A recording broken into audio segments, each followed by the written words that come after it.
Itinanggi ng GSIS na sobra ang siningil nila sa kanilang mga miyembro noong nakaraang taon.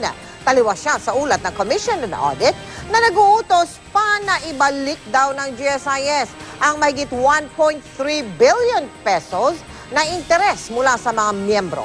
Nakatutok si Julio Segovia.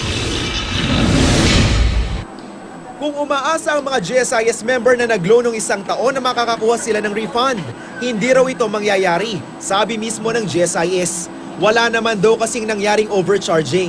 Taliwas sa inilabas na report ng Commission on Audit na sobrang nasingil nitong interes. Nag-press release ng ganun. So akakalain ngayon ng mga members, pera namin to, dapat i-refund nyo. Wala ho overcharging of interest sa consul loan.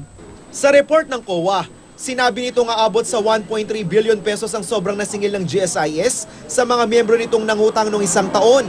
Halos 900 million pesos daw dahil hindi agad naniningil ng hulog sa utang ang GSIS. Sa halip daw kasing 2 buwan matapos makuha ng GSIS member ang pera, naniningil lang ang GSIS 3 buwan pagkalipas. Dahil mas matagal ang loan period, mas malaki tuloy ang napapataw na interes. Pero sabi ng GSIS, alam daw ito ng mga miyembrong umuutang. Dapat siguro kung may mga findings na ganyan, dapat meron tinatawag tayong exit conference. Meaning they have to discuss with us what are those findings. So that they should be given, there should be due process, they should hear our side. Sa report din ng COA, nasita ang maliraw na sistema ng pagpataw ng interes ng GSIS sa mga loan. Kahit kasi sa kalagitnaan na ng buwan nag-loan ng isang miyembro, pang isang buong buwan pa rin ang interest rate nito. Sabi ng COA, dapat nakabase ang interes sa eksaktong bilang ng araw kung kailan nakuha ng miyembro ang loan.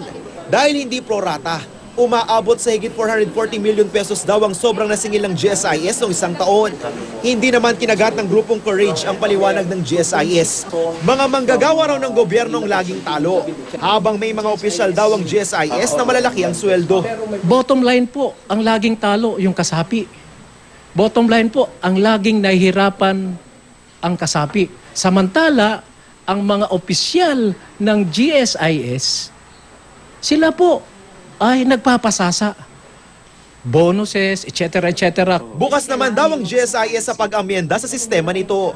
Based dun sa recommendation ng COA, we are now studying it on how we can adjust the charging of interest, wherein instead of charging for the whole month, if it is prorata, so we will do the charging prorata.